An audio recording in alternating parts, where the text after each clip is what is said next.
Good afternoon, Miss Lisa. Good afternoon to ma'am.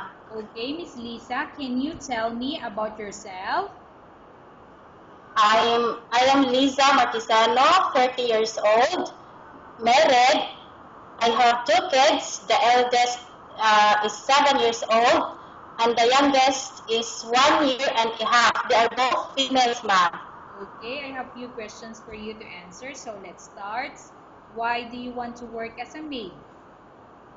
I want to work as a maid in Malaysia, ma'am, because I want to experience more in your place, especially in your beloved place, because I already experienced working as a housemaid before.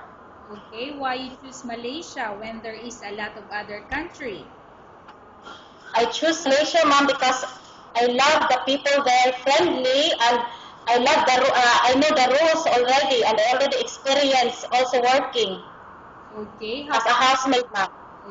how are you qualified for this job? I know, ma'am, I'm qualified because I already experienced working all around household works, ma'am. May I know what is your education level is?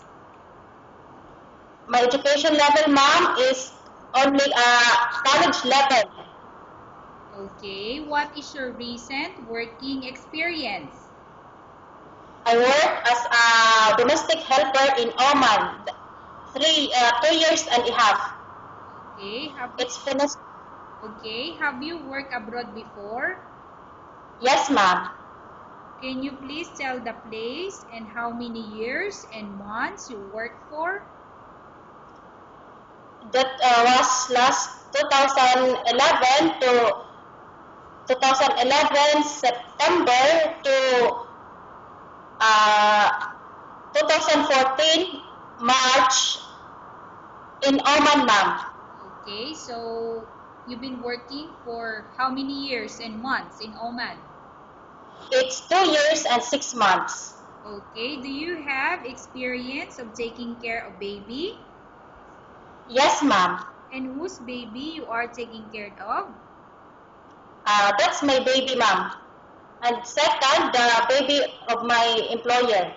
Okay, how about elder or older people? Do you have the experience to take care? Yes, ma'am. Okay, so whose elder you are taking care of? That's my grandmother, ma'am. Okay, so how old that time your grandmother when you take care of her? She was 69 years old, ma'am. Okay, do you have any other special skills? Yes, ma'am. Cleaning all around household works, ma'am. Okay, Like cleaning, for example, what are those household works? like cleaning the house, washing, ironing, cooking. Okay, are you willing to learn new skills? Yes, ma'am. Are you willing to work with a family where the mother-in-law or any relatives stay together? Yes, ma'am. Currently, are you still working now? No, ma'am. Do you know how to cook? Yes, ma'am. What sort of food can you cook? Simple Filipino food, ma'am, like chicken adobo, and simple Arabic food like chicken biryani, ma'am. Okay. Are you aware that you will have to do washing, cleaning, ironing, and cooking? Yes, ma'am. From all the house chores like cooking, cleaning, ironing, and washing, which do you like most? Cleaning the house, ma'am. If ever you were selected to work in Malaysia, who will take care of your kids? My mother, ma'am. You are not allowed to use handphone or cell phone during working hours. Yes, ma'am. You are only allowed to use handphone or cell phone after you finish all the works and when going to bed. It's very okay, ma'am. You are strictly needed to surrender the handphone to your employer in the morning, and your employer will return back to you once you're going to bed. It's okay, ma'am. If ever your employer finds out that you're abusing your handphone and it's affected your work performance, your employer will confiscate your handphone and you're not allowed to hold it anymore. Instead, Yes, ma'am. your employer will allow you to call to your family 3 times in a month. You only allowed Yes. to bring normal phone and you're not allowed to bring smartphone. Are you agreed for the terms and conditions? Yes, ma'am. Are you agree to the rules and regulation for the handphone? Yes, ma'am. How many years is the contract as you agreed and understand? 2 years, ma'am. Can you describe for me your ethics or your attitude? I'm hardworking, ma'am, diligent, and trustworthy, ma'am. Okay, how can you assure to us that you will work hard in Malaysia? I can assure you, ma'am, 100% because I will work in Malaysia for the sake of my family, ma'am. Okay, can you promise not to use the telephone without the permission of your employer? I promised, ma'am. Can you promise not to put on makeup but to dress properly while work? I can promise, ma'am. Can you promise not to invite friends and relatives without the consent of your employer? Yes, ma'am. Can you promise not to ask for advance salary from your employer under any circumstances? Yes, ma'am. Do you really understand of the rules and regulation of the agency?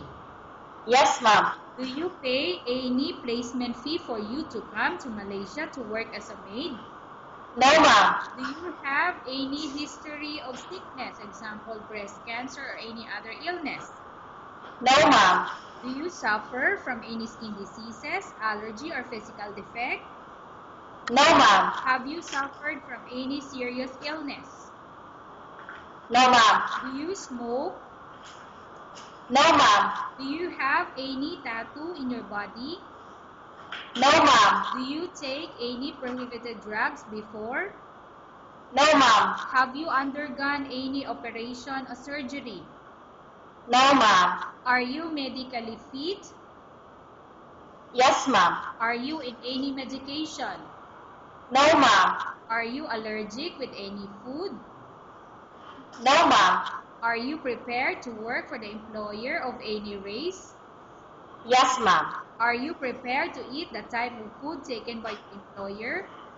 Yes, ma'am. Are you afraid of being left alone in the house? No, ma'am. Are you afraid of dogs or other pets? Yes, ma'am. Only dogs. Okay.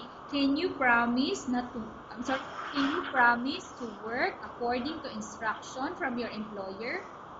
Yes, ma'am. Do you have any immediate family working in Malaysia? No, ma'am. Okay, Miss Lisa, we have finished our section. Let's go to case study. I have a case study for you and I want you to answer me truthfully. Upon arrival in Malaysia within 6 months, if ever any of your family members pass away, what will you do? Will you continue to work till finish your contract or you will go back?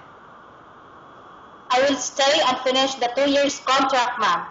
Okay, tell us about yourself and why do you want to work in Malaysia as domestic helper? I am Liza Marquisano, 30 years old, from Philippines. I want to work in Malaysia as a housemaid helper because I want to help my family and to experience your beautiful country, ma'am. Okay, Miss Lisa, what do you want to tell to your employer who watching your video?